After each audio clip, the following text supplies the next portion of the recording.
Welcome back to the Winning Moments Show. We got a jam-packed episode for you guys today, so we're going to hop right into it. I have my two co-hosts here, Coach Ward and Kevin Devaney. Kevin, let's hop right in. You were in Syracuse last week. Yeah, lovely this time of year. Yeah. Well, at least you were in the dome. I was in the You dome. were yes. inside. So that's great. Last week we gave some predictions. So let's see how you guys did. We predicted that Rye would win. Both of you guys were right. We got Bronxville winning. Both of you guys were right. Tuckahoe, they lost along with Sleepy Hollow. You guys are like the Swamis of high school. They were not. I mean, and not only did we get them right, I think they kind of went exactly the way the game we thought they could go. So Rye, we felt was going to go out there and just defense not give up any points, and they were going to just go out there and they won the game 28-7. A little ugly in the first half, a lot of penalties, just but they got ahead. Opening drive, they score. And it was like, okay, this is their day. They're going to win. They did have maybe the greatest throw I've seen in the state championship. What a throw. Carson Miller's throw across his body, 45, 50 yards in the air, Coach. On the money, in stride to Henry Shoemaker. I could, when he let it go, I'm like, no, he didn't. Yeah. And then the ball just got there and in stride. It was very impressive. They connected for 22 touchdowns this season. Number 22 is by far the best. It was awesome. It was a great way for those two guys. They're both going to go to Harvard. Yes, Harvard. Once playing, I was like, people like Hartford? No. They're going to Harvard. With the V. Yeah, with the V. and just two special kids. But he's not playing football at Harvard, right? No, he's playing lacrosse. But I'm telling you something. That throw alone should get him recruited to play football. And I'm not going to say that he's not. He's guaranteed to play lacrosse in college. He's a very good lacrosse player, obviously. But to me, there's people out there that need a quarterback, and Carson Miller has some arm, man. And his poise and everything he did this whole season, this whole playoffs was just so special to watch. And I don't think he said taking the helmet off the last time. I don't know if he has. I think there's still a chance. I do too. And Henry Shoemaker, 75 or 80 catches this year. Yeah, 75, second most in Section 1 history. I mean, third most in the state history. it's amazing. Wow. Yeah, I mean it's remarkable. They played 14 games, so their numbers are obviously a little higher. They have extra games that kids in years past didn't play, but it's still remarkable what they did. Bronxville played a perfect season. I mean, they did. I mean, legitimately from start to finish, they really never trailed all year. They dominated every game. No game was closer than 3 touchdowns, and this game really wasn't closer than 3 scores until Shenango Forks in the final minutes scored a touchdown and made it a 17-point game. So they really could have gone and had the perfect football season. Amazing. Really just, and the other thing is they had, no injuries. They kind of were just, it couldn't have gone better. Tuckahoe, they're up against Tioga. They're just an awesome program. Small school. They won 4 state titles in a row. Didn't make it last year. They win the state championship again this year, beat Tuckahoe. And It was a shootout, though, Kevin. Yeah. Connor Bryce ran for 230 yards at quarterback. He was impressive. Yeah, he was fun to watch, man. Crazy. 3 touchdowns. He was awesome. And then the last game was Sleepy Hollow. And I said there's only 2 possible outcomes in this game. It's either going to be a really close game and Sleepy Hollow's in this, or Sleepy Hollow gets blown out, and it kind of both happened. So it was 0-0 at halftime, and they lost 34-0, and that was because finally Monroe at the end just took the foot off the gas in the final quarter. They were so impressive to watch, this Monroe team out of Rochester. First ever time a City of Rochester schools team. So they're very similar to Yonkers, where they have 5 high schools up there. We have 8 high schools in Yonkers. Kids are all spread out, different schools. They all kind of went to one school this year for football. Right. And the coach did an amazing job. They were, as much perimeter speed they had and all the electrifying numbers they put up, they were better defensively. I thought the way they swarmed to the ball was as good as any team I watched this weekend. They might have been the best team in Class B. They might have been the best team I saw all weekend in any class. I mean, them and Rye would be a great game. So, no real surprises, but fun ride. Ride even home on Saturday night. And 2 things, Kevin. The kid from Monroe Messiah Hampton, was just named Mr. Football of New York State. Yeah. And then I want to shout out to Dino Gar. 50 years, 5 state championships. Yep. And he seems to be able to tie in, John, the head coach at Rye. When they've been a running team, they've ran it. When they've been a balanced team, but this year they threw the ball like it was nobody's business. So a credit to Dino Coach Gar for knowing his personnel, which he seems to have done throughout the years. Never seen a coach adapt personnel, adapt to changing kids, adapt to changing parents, adapting everything. I mean, He's done it through basically 3 generations. I mean, a lot of ways. Yeah, You know, yeah, he's yeah. close to coaching somebody's grandkids that he coached. It's amazing. And so he's truly remarkable. I mean, he's incredible. I asked him on Saturday, "Is this your Friday? Is this your final game?" And before I could even finish the question, he refused to answer it. So I took a picture with him just in case it was his final game, so I could say we had this moment, and Absolutely. he's awesome. But he's not slowed down. Like some of these, there is one of the guys. He's now this state's all-time wins leader.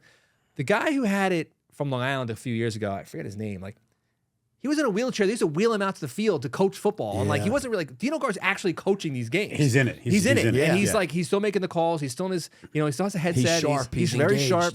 So I mean, he could coach. He has the right to coach as long as he wants. Listen, he's earned it by far. Yeah. And to your point, Coach, like I love when coaches can adapt to personnel. Absolutely. Right. I mean, besides the fact that generations of dealing with parents and social media and the rest of it, but the idea that you can coach your personnel and do that, where typically high school football is all run, Yeah. or maybe a pass throughout the generations, run, pass. Yeah. So yes, and if you haven't seen that play, the throw that Kevin's talking about, you can find it Oh, on Game my Day goodness. 1. Yeah. It's up there. It's phenomenal and great. So now that we know that you're like the Swami and Football's predicting over. exactly, Football's, right? football's over now on Sunday for our Section 1 banquet, which I'm hosting. And there's a ton of work that goes into that, and I can't wait for it to be over. And IMC. That's what you've been doing all week too. Yeah. Listen, he's not just a reporter and a pretty face. He has a lot of responsibilities there. And yes, the banquet will be good. And it's almost there. Yeah. But now we are deep into Now we're into basketball basketball. Let's go to season. basketball, Deep yeah. into basketball season. Yep. Which I know is a passion for the both of you, considering Yeah. that your children play basketball and it's indoors always, so you don't have to worry about the weather. Let's talk about some headlines of last week.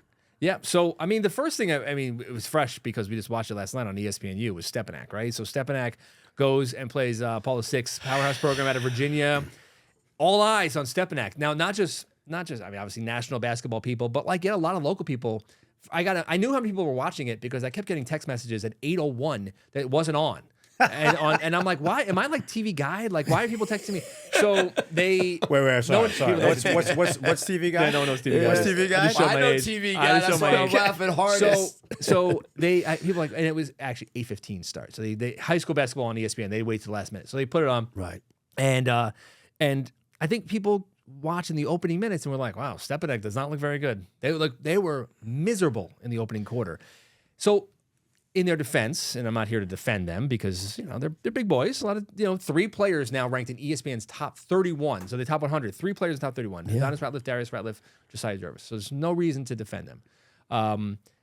They're just not a great team right now. Like they're obviously very talented. Yeah. Yes. And so when you combine the fact that they're not like a great team right now yet, with the fact that they've played 2 true road games they've lost. They've lost at St. Francis of Maryland in Baltimore, which is a wild gym. They go to Cardinal Hayes, which was a capacity gym, which they had to close the doors. The New York NYPD were there. People on the Grand Concourse figuring out how they're going to get in to watch this game. And they won that game. And then they play at Paul VI. So when Coach Pat Massaroni said he was playing Paul VI, I was like, oh, great, nationally televised game. I didn't realize he was playing at at the school, which is like The environment was unbelievable. The environment was like going into Duke. I mean, it really was. If you see like the student section, Student section was awesome. So it's hard to win on the road against good teams, evenly matched teams. You got to say it's like it's like a 4 or 5 point advantage. There was like a 4 or 5 point game in the fourth quarter. They lost by 10. So What makes it hard? playing basketball in a gym like that with that environment, with the expectations, also.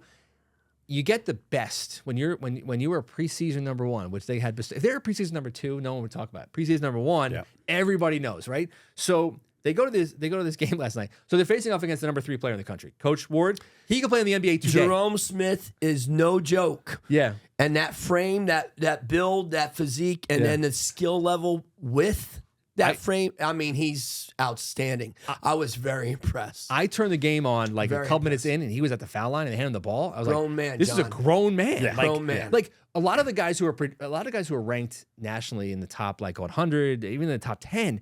It's almost mainly because of their projection, what they think they're going to grow into. The Rattlers are perfect examples. 2 years ago, they didn't play minutes for Stepanek. They were on the team. Now they're top 30 players in the country. Right. And their belief is what they're ranked that high because they're going to continue to grow their game, right? Correct. 7-footers who shoot threes. Yeah.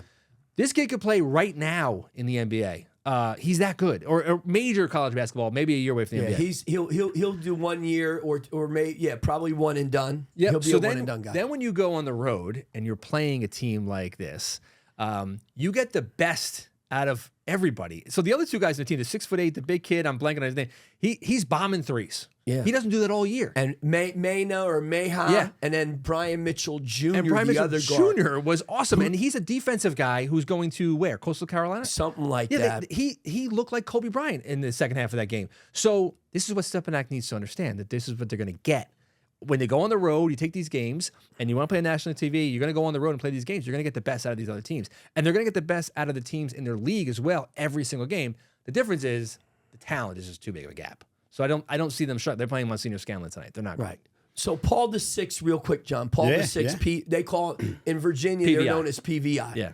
So Paul VI was the 13th ranked team in the country. They played last night. Yeah, of course. So they're not playing chopped liver. Yep. They're playing one of the best teams on the East Coast and arguably one of the top 3 teams in Virginia, which is a very strong basketball state. Yeah. If So you count DC and Baltimore there's as well. The thing is a good loss.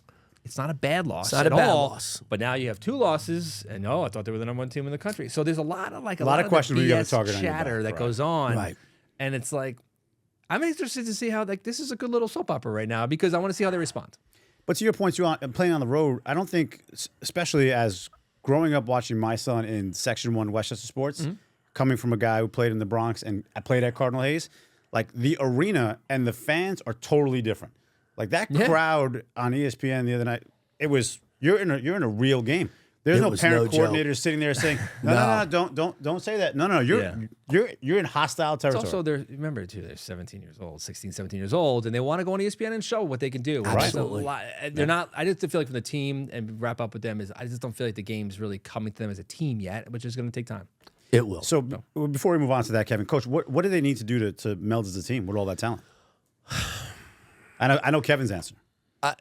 We're still. I think they're still looking for a lead guard. Yeah. I think that they're still looking for a lead guard. I also think that I'd like to see them defensively mix it up a little bit more, particularly when you face a team like PVI, Paul VI. They kept getting paint touches, driving it, collapsing the defense, and they shoot the ball really well. I think they made at least 11 or 12 threes, Kevin. They also had Stepanek running in circles on rotations. Yeah, they moved the ball so well. I was impressed with how they ran their offense. They ran their offense very European, John. It was it reminded me of some other people that we know. And they were driving and kicking, and then they were finding the three, and they were making shots, and you can't get there in rotation enough. And if you play with 2 7-footers man to man, sometimes you're going to have to make a little bit of a change just to show a couple possessions, see what happens. Coach, we know how you feel about the NBA versus the EuroLeague. Yeah, so we're not going to have that. That could be a whole different hot take. We could do that for an hour. We don't have to talk about that one now. Pearl River last night, the boys, maybe we have our shot of the year. Twice, Pearl River, the boys go on the road. They actually played at Brewster against Edgemont. I walked away. So Ryan Houston hits they were down. Pearl River was down. My team to win Class A in Section 1. They were down in the fourth quarter, come back. They forced overtime against Edgemont with a 3-pointer by Ryan Houston at the buzzer. They were down 3 with 2.5 seconds. They got the ball in at midcourt and got it off. Yep, no foul, coach. It was like some coaches don't foul. Yeah. So No he makes a shot. They go to overtime. Off 1 foot, right? Wasn't it? No, that's the game winner was TJ Lanise, the quarterback of the football team. He comes up in a tie game, comes out the court, and 1 foot puts it up and drains the 3. He's a special athlete, and that's a huge win. I did, though, walk away going, Edgemont might be pretty good. So Edgemont's got Max Ho, their senior guard. Yeah. Who we've known for a long time. Yeah. He comes out of the Ward program. I know he's the part whole of, family. part I love of them. Max is a great absolutely ball the best. player. They're the best, and he's a great kid. But that sophomore class is really good. Yeah, I've been hearing about this group from Edgemont from people. That Silvio, Coach Sil, Coach been talking Silvio about. de Watch Salvatore. Edgemont in a few years, bro. Watch Edgemont. He- And I was like, okay. he And had then, a like, lot I was like, to when do is with this their gonna happen? development. Because I feel like I've been hearing about this forever. It's but now. It's happening Yeah. now, which is pretty impressive. Yes. And then on the girls' side, on an unfortunate note, Brooke Pfeiffer from Westlake, terrific player, all-section player as a sophomore. She's the one who hit the buzzer beater at the county center to get Westlake to the championship game. As a sophomore, she had her season cut short last year by a torn ACL in I think it's her left knee. She worked so hard, relentless worker, came back. She's such a tough competitor, comes back.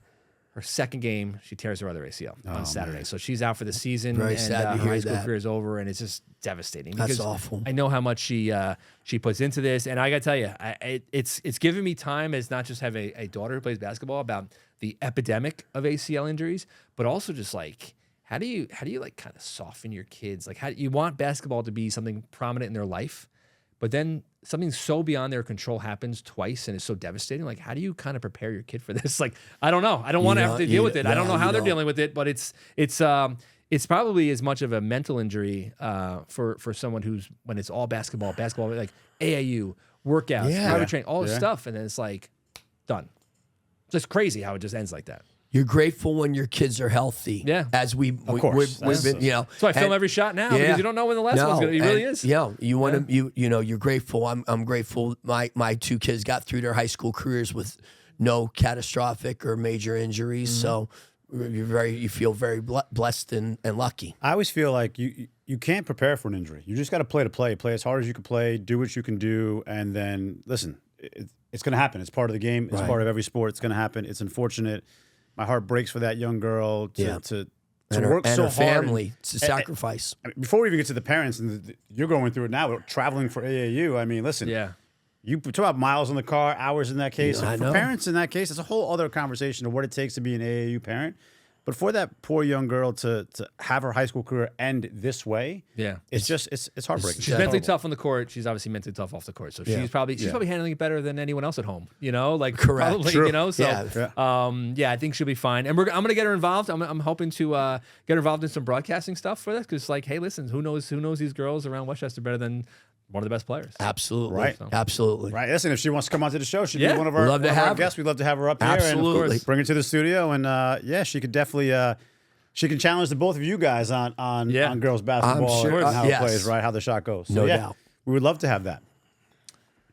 You got anything else there for the headlines of No, of that's last it. week? We're getting into it, man. We're getting into the season. The basketball season is in full swing. Pretty much, the only team that's not playing yet is Tuckahoe, the boys, because their football team is so many kids, so they don't play till the 16th. So they delayed. They delayed it. They were Smart. supposed to have a big time early matchup with another sophomore laden group. Alexander Hamilton's very sophomore laden, and they were supposed to have that game this week. Yeah. But because they pushed it. But we get things going this weekend with some more holiday tournaments, and then obviously league games are going on right now. But overall, we're in it now. We're in the season. Yeah. I look forward to talking about the. We'll get to the segments of the players of the week, the team of the week, the matchups going into next week. There'll be a lot of fun stuff coming down the pipeline. One thing I want to say to both of you guys, John, Kevin, you're up 3 with less than 10 seconds. You got to foul. Yeah? That's all. Yeah. You foul. You foul. I agree. You don't. You foul. Yeah. Yeah. I mean, listen. It's tough. Now the play was well designed. It got the inbound wide open. They went about it. I don't think they could foul. So sometimes it happens. Sometimes Was it off a timeout? Yeah, I have time. Okay. So Off a timeout. 2.5 seconds. Yeah. Right. Okay. So, but you're right. It's you foul. I don't know. It's Yeah. good debate. Sometimes a coach has to win in these games, and it looks like the inbounds play was the winning play. Jerry Houston's won a lot of games. Jerry Yeah, Houston's yeah. a very good coach. Yeah. Listen, I need to see that play. I want to see that play. It's called the Winning Moments show, and that for was a definitely reason. the That coach was a had that winning winning moment. moment and called the right player out of the timeout. He's a great coach. He's been doing it for a long time. All right, so now let's hop into our hot take segment, of the week, where we will continue to discuss things that are not just reporting sports. And the hot take question of this week is, how do you guys feel about the transfer portal and how it affects high school kids in their recruiting?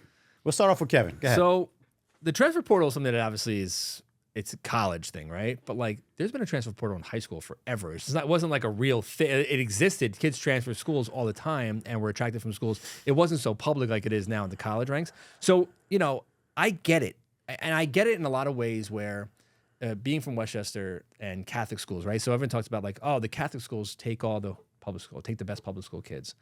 And I just have like a real issue with that whole mindset. And I tell kids all the time, if you can go to Iona Prep or Stepanak or Kennedy Catholic or one of these schools that you perceive to be better, which they, obviously Iona and Stepanak are better, and you can go there and play, transfer. Like I get it. Use the opportunity to do this. Right. So every single time a kid leaves a Rye or Harrison or Eastchester to go to private school, I say, if they have an opportunity to go do something, this is their chance. This is their chance to do it. So I have less of an issue with them. There's obviously two different types of transfers. There's that sort of leaving the public school to go to the private school. But then there's the private school to private school and who's jumping around different schools.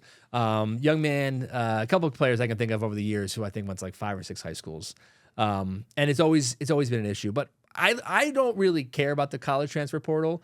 I really mostly watch college basketball in March. And I find out, this guy used to be at Iona. The guy in Florida last year was at Iona. That's awesome. Yeah. So I'm not as deep into it, more on the high school side. And whether it's going to Stepanak or going to Lehigh, I would say if you have a chance to go there and play, take the opportunity. But I think, Kevin, listen, that high school transfer portal, right? You're going from public school to a private school. Typically in Westchester, to your point, like where you live is where you go to school. Yeah. So going to a private school, that's perfectly okay. I'm talking about the college transfer portal and how the recruiting how side, to affect the recruiting side, right? Yeah, Because now you have kids that don't get recruited to schools they would normally go to. Rick Pitino said he would. He put the kiss of death on high school kids. Yeah. He put the absolute kiss of death on. You know what team I don't root for? St. John's. You know what I didn't root for? Iona. So, and it's because of things like that. Yeah. So to me, why not take a kid, a player, and bring him in and develop them?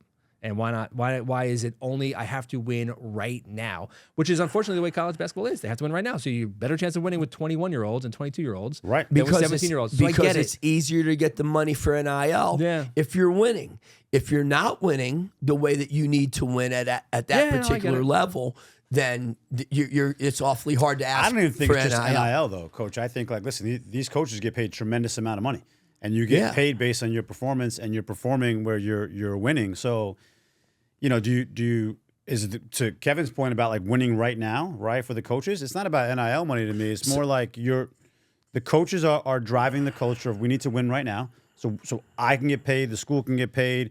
Like coaches were allowed to transfer always, and that's what messed up their kids recruiting before the transfer portal.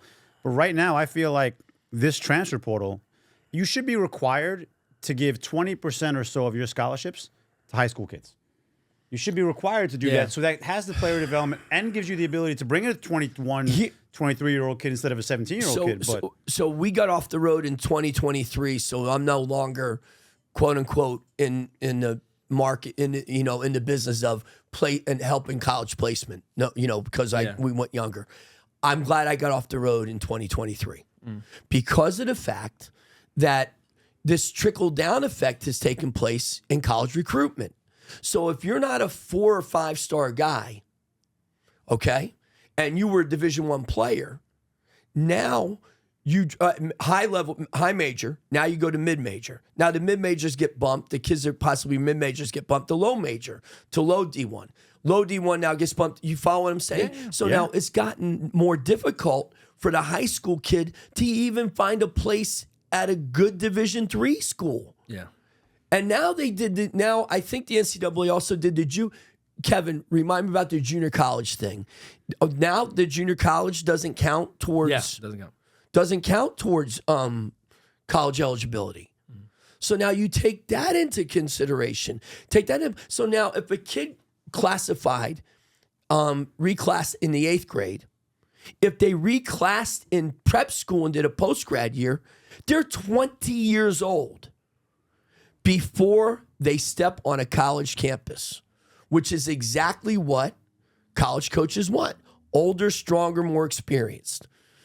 I mean, you look at the NESCAC, you look at the Division III, all those kids come out of those private prep schools. They've all done a post-grad or they've all been reclassed or both. Kevin, listen, you have a daughter who is a baller.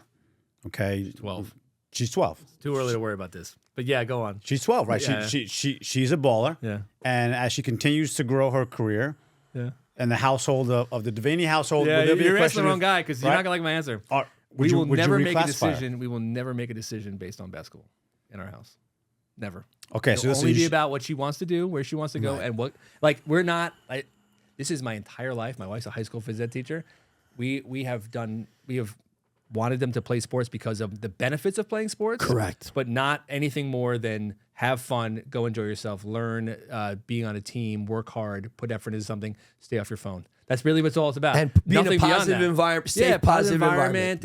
hold yeah, on, you said you said never, right? Yeah. And listen, you should never say It might never change. It might- unless it twice might- same yeah, of sentence. course, yeah. But after you said never, you also said that it depends on what she wants. So if she says to you, "Hey, Dad, I want to reclassify," is that your support? He ain't doing. She We could say tried it, that right? in my house. That my wife's an educator too. That had no chance. Yeah. that was dead on arrival. I get asked all the time too about like, oh, will she go to Byron Hills High School? I'm like, well, I pay some taxes, so Right, yeah, I think right. we're gonna go. Yeah. Like, yeah, I don't know, but it really is a. I never really kind of worry about the future about Right. stuff like this because this stuff to me, all this stuff happens, and the best players are going to find their way to where they're supposed to be. Is what I always think, right?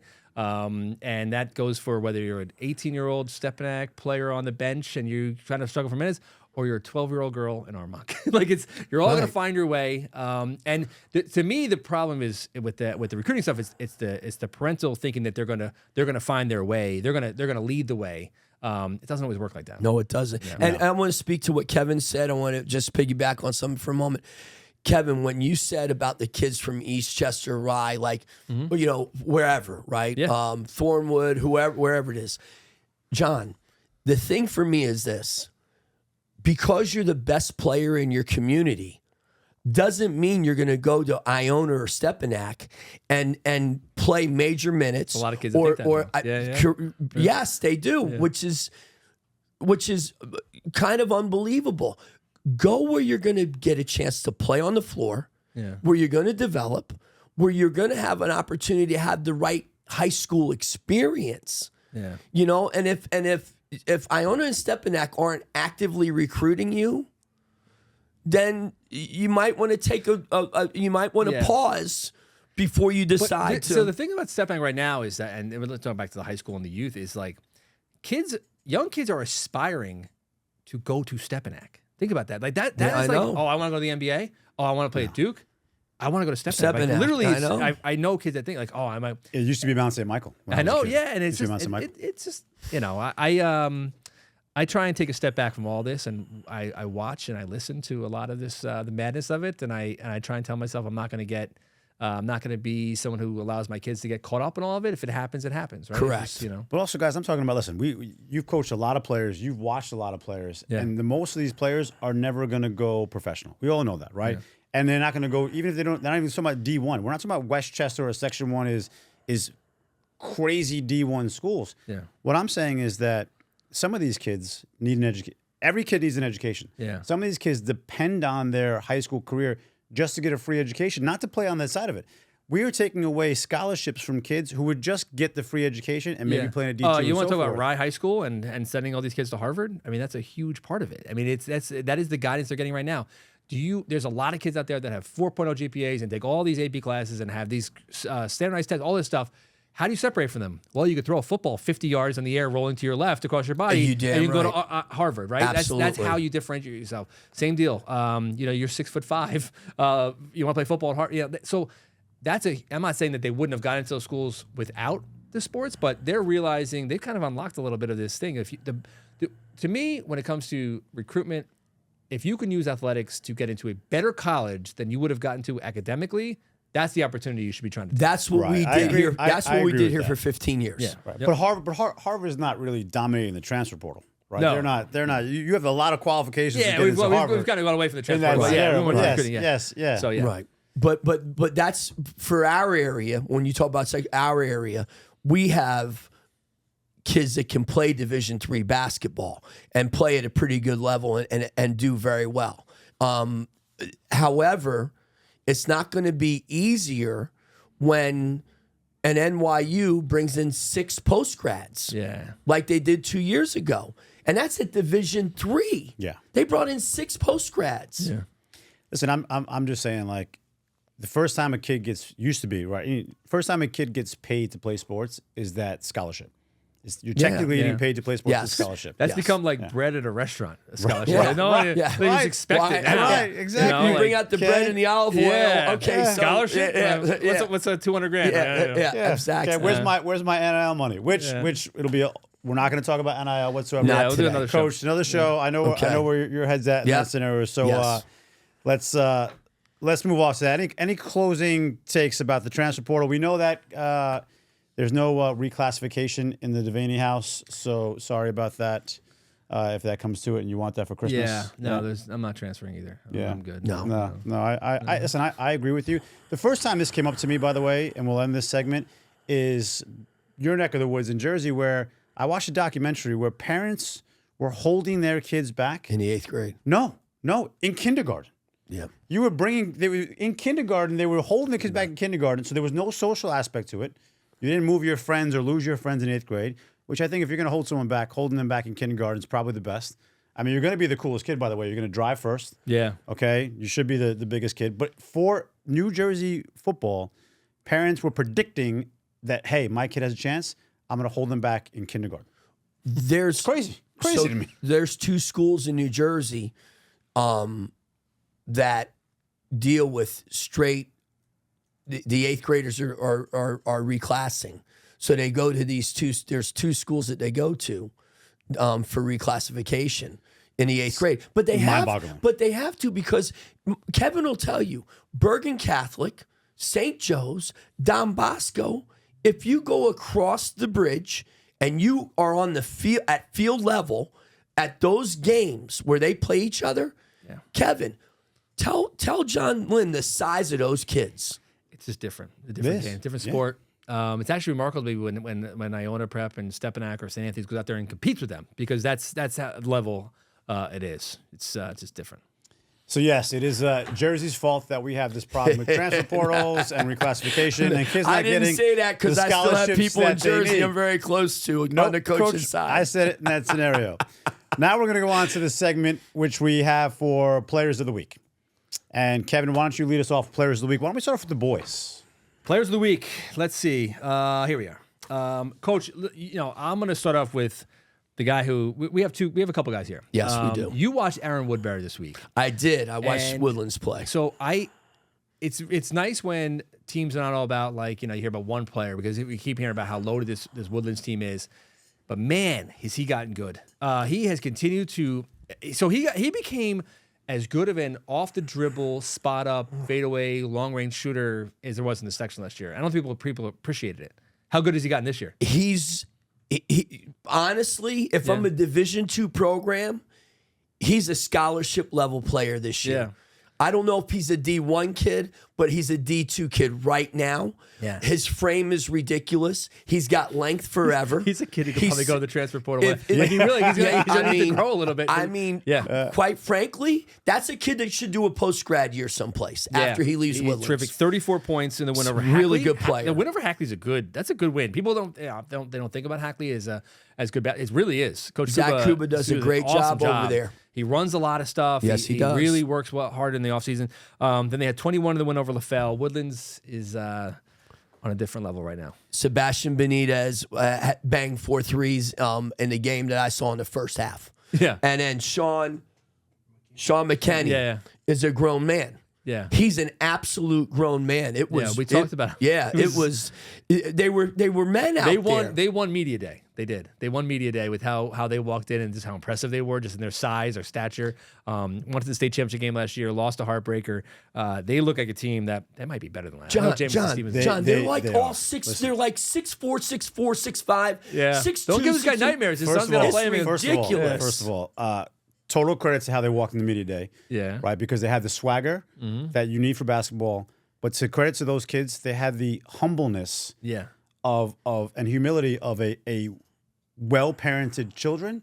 They came together. They were great on the interviews. Kids. Yeah. Claudio, the person you cannot see in our show that produces the show and makes all this happen, he has a special place in his heart for Woodbury and Woodland, because Claudio used to basically raise these kids in Greenburgh when he was back there That's doing the awesome. community side. Yeah, Nice, man. So when they walked in and he saw the size, He corrected us on a name just now. right, and he saw Thank the you, Claudio, size. too, for Yeah. reminding me. Yeah, He was. I mean, he was there. Aaron Woodbury is awesome, and the team that's around him is like so perfect for everything that he does because they're willing to create for him, but also just like let him ISO. They share the can ball. ISO. They play for one another. If there was a one-on-one tournament with every player in Section 1, it's going to come down to him and probably Brandon Burrell of Memorial. Yeah, those are my two guys. Those two guys Absolutely. are Aaron Woodbury and those. Yeah, and they're just the length and everything. he's a nightmare matchup. He's on a one-on-one side of his nightmare matchup, and I Yeah. totally agree that their team it's going to be tough. Player that very few people will really talk about is Arthur Shevik from Fox Lane, obviously being Class AA school, heavy competition, but he's continued to get better. He's just a great shooter, 28 points. 4-year guy. Yeah.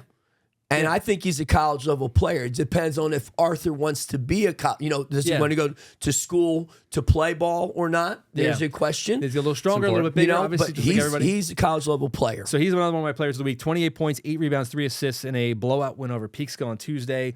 Fox Lane's going to play a difficult schedule. Coach Mike Tomasi is he wants to showcase this guy. He wants him to get his time because he really believes that he's a big time player. Justin Allen, who graduated from Fox Lane, now playing at Division I, finally made it to Division Wisconsin Green Bay. Wisconsin Green Bay, he's doing great, and Tomasi kind of talks about Shevik in a way where he feels that he has the potential to grow the way that Justin Allen was going to do after high school. Justin Allen was awesome, best player on the court in that game against Iona when Green Bay beat them last week. Absolutely. A little midday basketball. I'm sure you're watching. I might have been. And then Ryan Houston, coach's son. You all love it. We love our coach's sons around here. Absolutely. He had 15 points in over Nanuet, and then 36 points in the 64-61 double overtime win over Edgemont on Thursday, that buzzer beater game. He's not going to have an easy season with his dad being the coach in Rockland County. And what that means is the kids are in the crowd. Are they're going to be remind all them that over. who's Yes. dad. Yeah. Yep. So it's going to get worse some places. There's a question that they're going to ask during the course of the game. Yeah. Yes, they do. So he's gonna Sounds like a the Yeah. famous Yeah, podcast. yeah, coaching your kids. absolutely. We can do a coaching your kids podcast. It's not the easiest thing in the world No, to do. it's but not. Jerry Houston, the head coach, is he's prepared. He's I'm ready to looking go. forward to seeing his son play because I've heard that he's really grown, developed. He's Tuckahoe- different than he was last year Pearl River physically. Tuckahoe at the Slam Dunk might be one of the best games of the tournament, and on January 3rd and 4th, I think it is. That's going to be a really good test for those two teams. Westlake plays Dobbs, another great game. Sure. So two great scorers there. Two guys probably in their player of the week conversation of the week: Marcus Jaquette from Westlake and Anthony Figueroa. We left them out this week, but those three guys from the boys' side were pretty awesome. All right, so listen, we got to make a choice here, Coach. Who is your player of the week out of these three young gentlemen? I think He's uncomfortable, I Kevin. think He's I uncomfortable. I haven't think seen him uncomfortable Aaron, ever. Aaron had a good week. Yeah. But Ryan Houston to make the three off ATO play to send it overtime, and have 30, and they needed all 36 that he scored out of 64. Yeah. I would probably lean toward that. I'm sure. And by the way, scoring 15 points against the Dave Masterson team, Nanuet was probably a rock fight game. That Rockland County, of course. rock fight game. Yep. That game should be in February and not in December. Correct. This backward season schedule we have here in because of Section what 1. we talked about last week. I'll go with Woodbury just because I just think he's unguardable. He's completely he's unguardable. ridiculous. I Yeah. mean, he had 21 smooth. John, he had 21 smooth. Like I didn't realize he had 21. Yeah. And then you look back at the book and I go, that was a quiet 21, but he's- efficient. Yeah. He's so good. So that's I mean, so either one. I'll go Woodbury. I'll take Okay. Woodbury. Okay. I love this. Listen, we'll put it up there on Instagram for you guys to vote. But we have two differences of opinions. Coach has taken the MVP One of of the the game coach's and on the coach's son. side. Yeah. I love Aaron. Oh, though. I know. soft so you spot, thought it was a soft spot, soft yeah. I love Mr. Woodbury. I love the family. Aaron's great. His brother's great. I love them. Well, So Coach, if you're going to come on this show and you're going to pick, you can't apologize to everybody for the what you I know, don't. but I live in Greenburgh, so I got to That's be all right. careful. That's all right. Listen, Hey, they're gonna come. Aaron's gonna come play all the time, right? If they come to you in the stands, we'll But make sure. Ryan Houston to score Yeah. 36 in double overtime win. I think that sealed it for me with the tying 3-pointer. And listen, it's that winning moment that put him over the edge. Absolutely. So this show is not just about boys whatsoever. So Kevin, let's kick off the girls' players of the week. Claire Schnecker of Ossining. She really developed last year into consistent scorer. Gave them like 12, 13, maybe 15 points, but she'd have some big games. But this year, she is a totally different player. I mean, the way that she has played so far in these 3 games for Ossining, 21 points a game, 16 rebounds a game, 26.7 points a game, 16.3 rebounds, 8 steals, and 3 assists per contest for Ossining. What a big jump. You know what, though? It just reminds you so much with, especially on the girls' side, so much confidence. If you have a player who's confident in their abilities and that they're going to go out on the court and they're going to be the best player, they're going to succeed. And she has. And she has been so good in these first 3 games. She had 21 points, 16 boards, 4 assists in the game against Greeley. And her numbers are only going to be right around this middle 20s, probably be among the leaders in Section 1 in scoring all season. And I talked to Harrison coach Lewis Kale, who faced off against them as well, faced off against her and Ossining. And he said, this girl has a motor unlike any player in Section 1. He said she's relentless. And she's pretty awesome. And Ossining, we didn't, looking back on the show last week, I somehow skipped over Class A, my Class A predictions. Ossining, I don't think I gave them enough attention in Class AA because Rye is obviously very talented, and we're going to talk about Rye. But Ossining might be right there with them. They're going to play 2 league games against each other, figure each other out a little bit. And the Pride may be making a run at a section championship. We'll see. I like that. That's I like one. that. And then, of course, just not to gloss over Ossining. Kinney Green, she had 11 3-pointers in 3 games so far. She had 5 in the first quarter of their game against Greeley. So she's great. Another player I want to highlight is Emma McHugh of Tappan Zee. She's also coming off ACL injury from last year. So she's come back strong, 15 points, 8 rebounds, 3 assists, 3 steals in a win over Brewster. Tappan Zee is my team to beat in Class A, which I forgot to mention last week. So Class A was probably the most interesting one, probably the biggest toss-up, and I was going to save it for last, and then I just totally forgot it. So Ossining A rare moment. Well, rare moment. AAA, yeah, they moved from AAA to AA. Yep. So they're down. Yep. Out. So now Albertus. So that they're not going to have to see Albertus Magnus. No.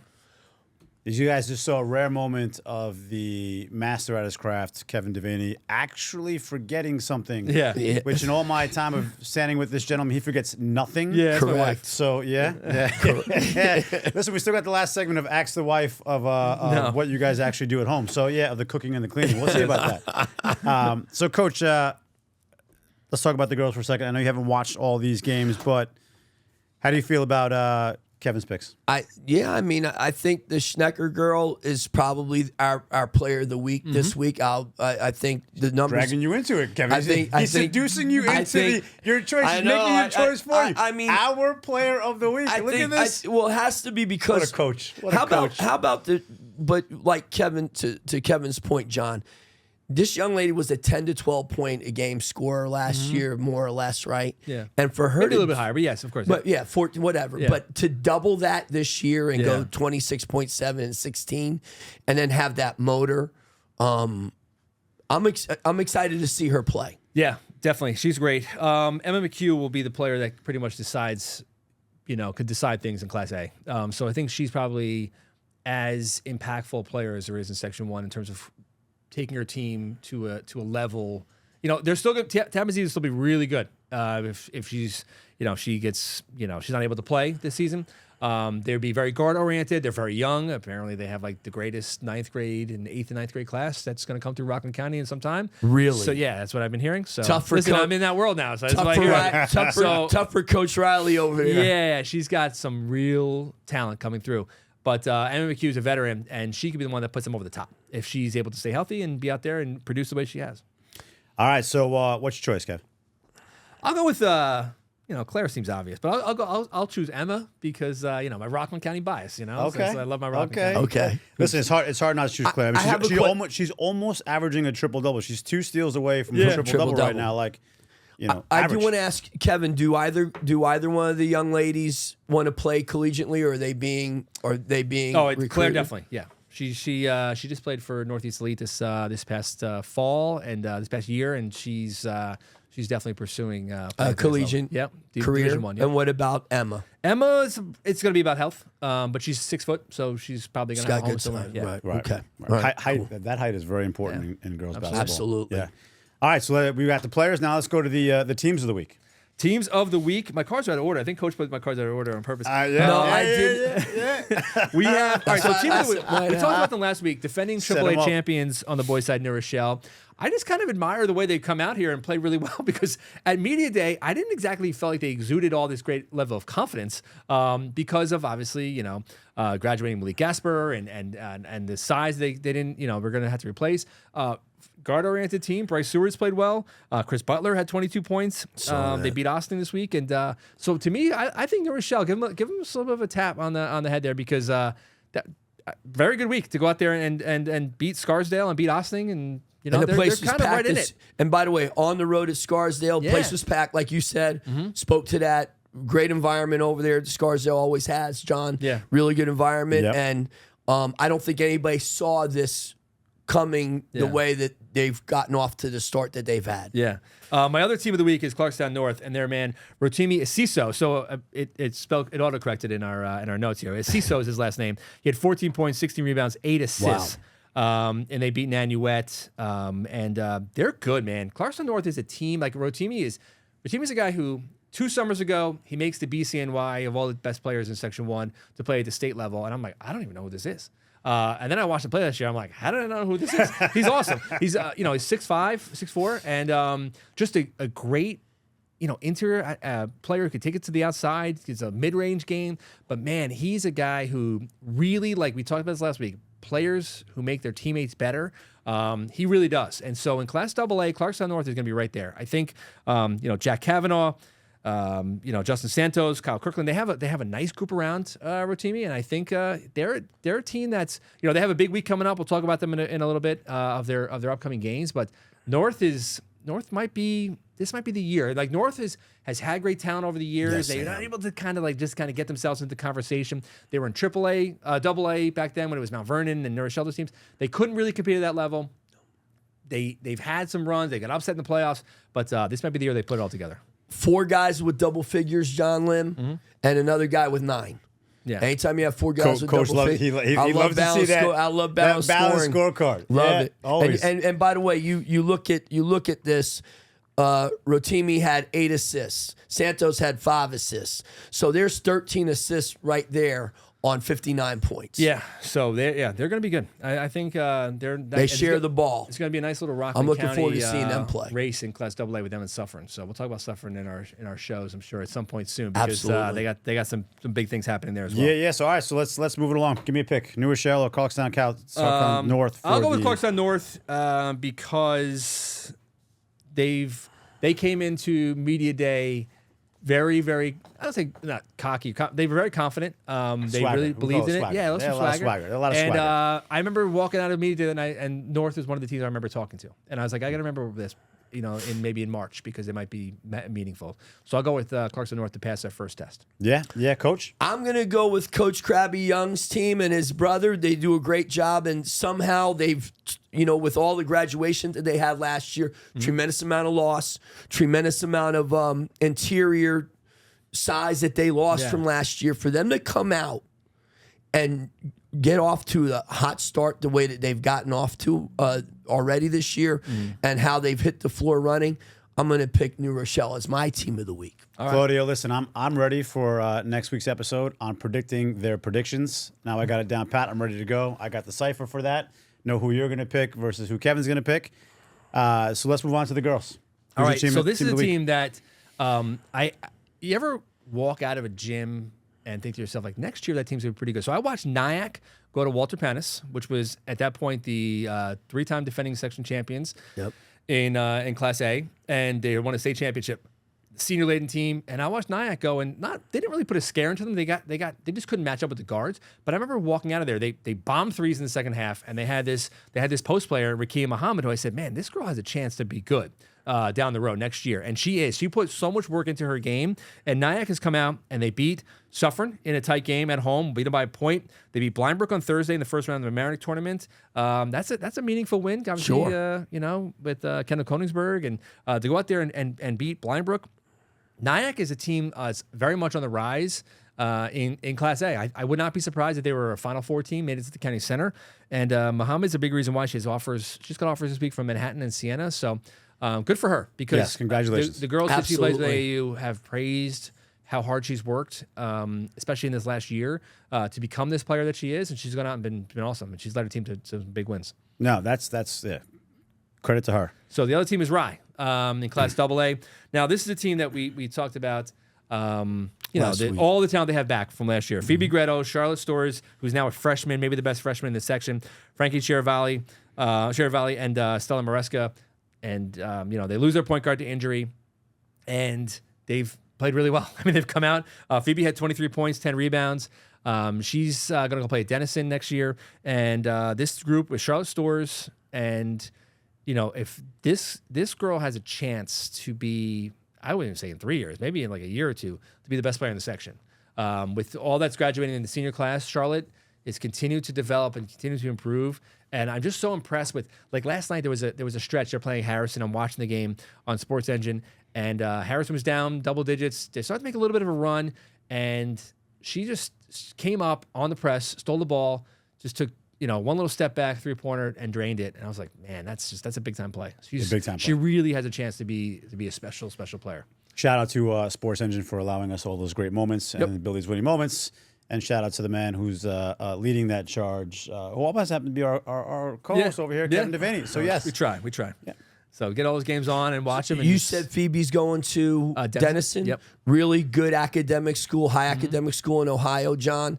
Their women's program has been pretty good, really, pretty good out there. So they're going to get themselves a really good player. Probably a young lady that's going to impact winning for them out there right away, when she's right away out there. So Listen, I think we good should for create a her. segment of like Stump Coach on his knowledge of everything of where it exists in college and sports and the players. And then, we could do a Stump Kevin on Section 1 Sports over here. Yeah. All right, so quickly, give me the team of the week. I like or Rye? Nyack. I was really impressed with Nyack because it's been a while since they've really, been a team that's won games like they've won so far. So I'm going to give Nyack the nod. Coach? I'm gonna go with Rye because to go out and beat Harrison by 17 in a rivalry game, it's meaningful. I love their balance. Storm with 17, Maresca with 12, Chiaravalli with 10. I'm gonna pick Rye as my team of the week. Claudio's in agree with you, considering that Rye beat Harrison. He's a big Harrison guy. So it's tough out there in that rivalry. That's a big rivalry. That's a huge. People don't understand the rivalry. I mean, they could play tiddlywinks against one another, and 500 people would show up for that. Yep. All right, so we got that down, Pat. Now we're gonna go to our next segments, which is the Coach's Corner. Coach, you have some passionate opinions this week about kids showing up to play.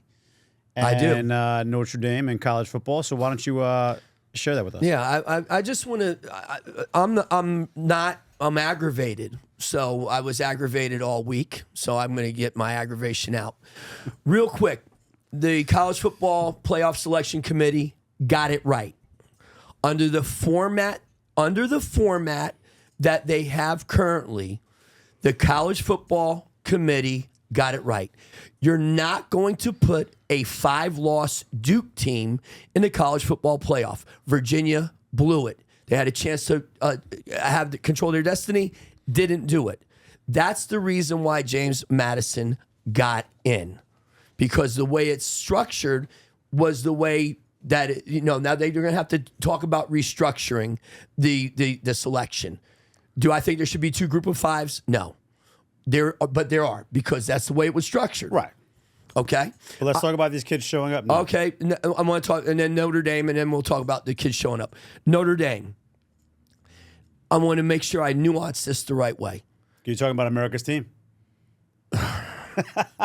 Marcus Freeman is a wonderful, fantastic human being, role model, leader of men, is a great family man, is a great football coach. Oh, Kevin, you know the hammer's dropping now. Yeah. He set it up But- good. But for him and the athletic director, Pete Bavacqua, at Notre Dame, to take their ball and go home like entitled, spoiled children and not play in a bowl game is absolute insanity. And it's not the right thing to do. You guys did not take care of business on the field. You got beat head to head by Miami. Case closed. First criteria, selection committee, head to head. You got beat by Miami, and you should be in a bowl game, and you're not. Bowl games. We've taken this thing with the bowl game, and just because you don't make the CFP, the alumni, the people that support the programs, they want their teams to go to bowl games, right. and it's not about the 12.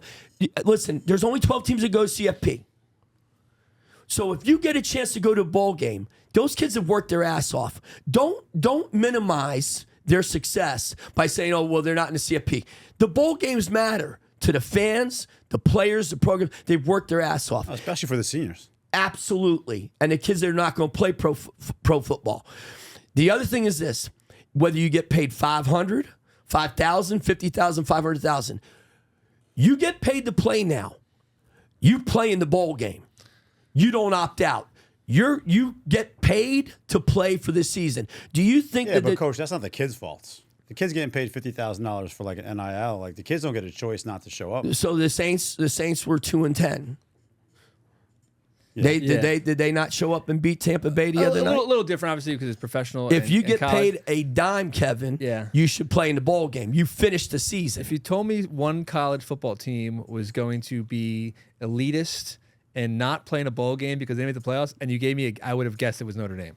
So, like, I'm not surprised by this, but I also understand that they probably had to have had maybe some discussion with their players about this, and it was probably saying like, hey, which of you guys is going to play in this game? Because you can't, if you're Notre Dame, and I'm not arguing against this, it's wrong what they did, but I sort of am trying to understand it from their perspective, which is, are you going to try out third stringers to this game and give them an opportunity to play? I'm sure they'd happily go play. And then you lose, you get crushed, and people probably, are probably happy that Notre Dame lost, and it hurts their brand of Notre Dame because that's all they seem to really care about. I sort of get it.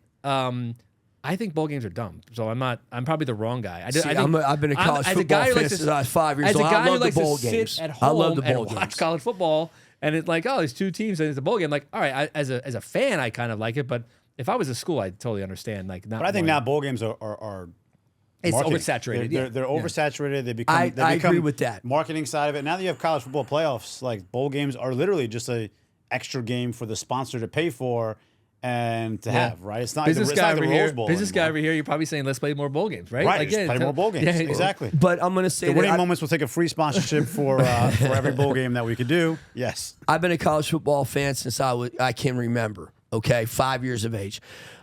These bowl games. These kids are getting paid now. I got them opting out before payment, before they got paid. I got them opting out for whatever reason. Well, Coach, are you saying that let me be clear? Are you saying the kids opted out of playing, or the kids were opting out of playing because they were scholarship. There was no NIL. Yeah. So I understood that. I don't understand it now because you're getting paid. You play the bowl game. And you play it because you owe the fans, the alumni, and the people that support your NIL. You owe it to them. Yeah. But not all the kids are getting NIL. Yeah. So it's tough. It's No, tough. they're So big. Yeah, they're not signing contracts. They don't have agents. At that level, it's a different. At that level, a lot of them. At that level, a lot of them are. And let me say this about Notre Dame. Okay. You want to schedule one service academy a year on your schedule? Fine. Don't schedule two. Don't schedule two other schools that Stanford, and Boston. And I love both of those schools, high academic schools. Yeah, but don't schedule Stanford and Boston College. Okay. Yeah. So let's not even. But that's another story. Just join a conference. That's it. Join a conference. Join a conference. Right. Well, listen. Before Coach has a heart attack on this show, I'm good now. Talking about that, we're gonna. You got to allow, Coach. You good? Yeah, you feel I'm good good. about it? Feel I'm good good about it? Yep.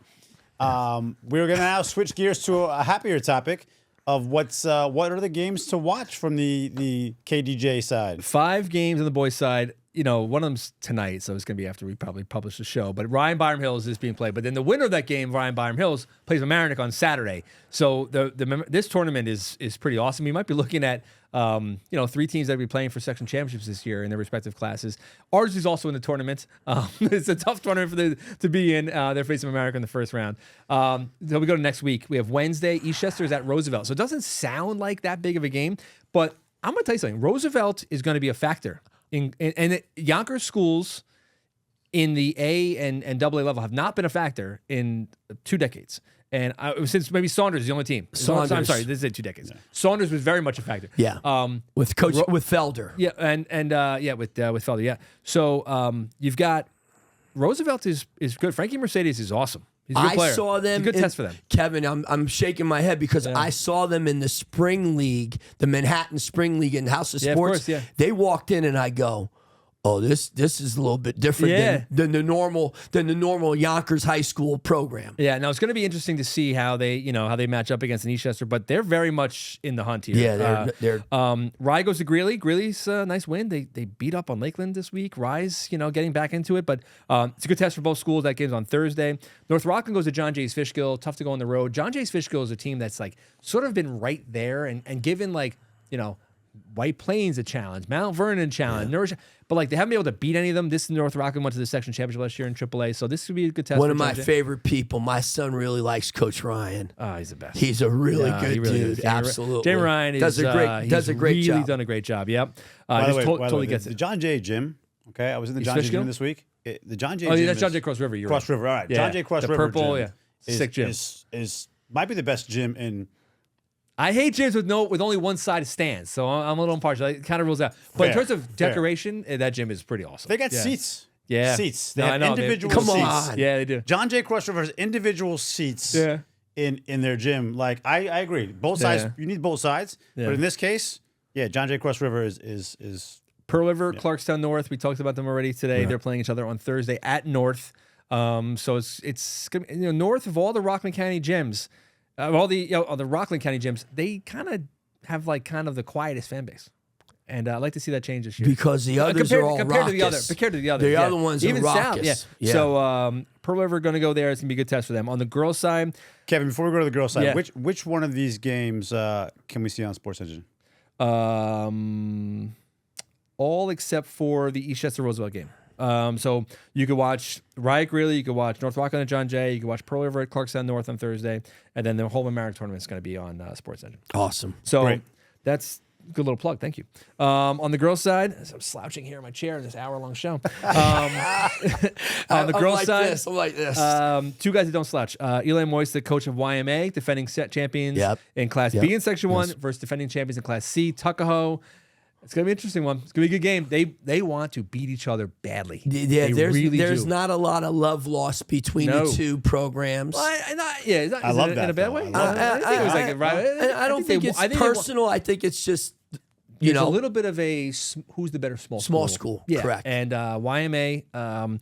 As I said, they're really good. Emily Doherty has played awesome for them so far. Tuckahoe's got this remarkable run of talent they've had. Now they're all sophomores and juniors. So took their soccer team to the state championship. Some of those, some of that core group. Chloe Angelo and Brooke Matarazzo, they're awesome. Who's going to win the suit battle? Sylvia will have something pretty good for a Tuesday afternoon. Go to Yonkers. Yeah. Eli always has a jacket and tie. These are 2 very rare suit guys. They don't get many suit guys anymore. And John Lim. We need pictures. I see some jeans and hoodies. We need pictures. We need pictures. Silvio DeSalvatore has a unique fashion sense. Yeah, that's what we'll call it. Clarkstown South at Ketchum on Tuesday. Ketchum, obviously, they've been in the hunt in Class AAA, won a couple championships. Clarkstown South going to go up there and learn what playing in Dutchess County is like, which is not always fun. No. So that's going to be tough. Ursuline goes to Mamaroneck on Wednesday. Ursuline has owned Mamaroneck in these last 20 years. But in the recent years, this might be the team. This might be the Mamaroneck's chance to beat Ursuline for the first time. Are they? Is this the group that was a couple years ago? They were really young. Now they're are they like seniors now? That this group at Mamaroneck. Yeah. So this Mamaroneck team is.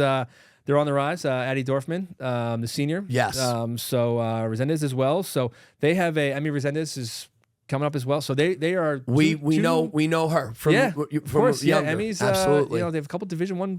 She's potential got players. Division I offers. So she's this is their chance. I think they. Beating Ursuline would mean something to Mamaroneck if they're able to do it. It's Oh going to my show goodness, how far the absolutely. programs come. I can imagine how that gym is going to be. Yeah, it's going to be great. Tappan Zee is going to go to Clarkstown South. So Clarkstown South making our list twice. I give them credit. Kate Major, the coach, talk about loading your schedule. I mean, so I was at their game Fox Lane last week. So they've played Pleasantville. So she's going out and wanted to challenge this team. And then Hen Hud at Pleasantville and what should be a very good Class A matchup. To see, these are two teams that might be, vying to go to the county center and play for a championship. So in Class A, they're both playing much larger schools or AA schools to start their season, but this is a good Class A matchup. And can we watch all these games on Sports Engine?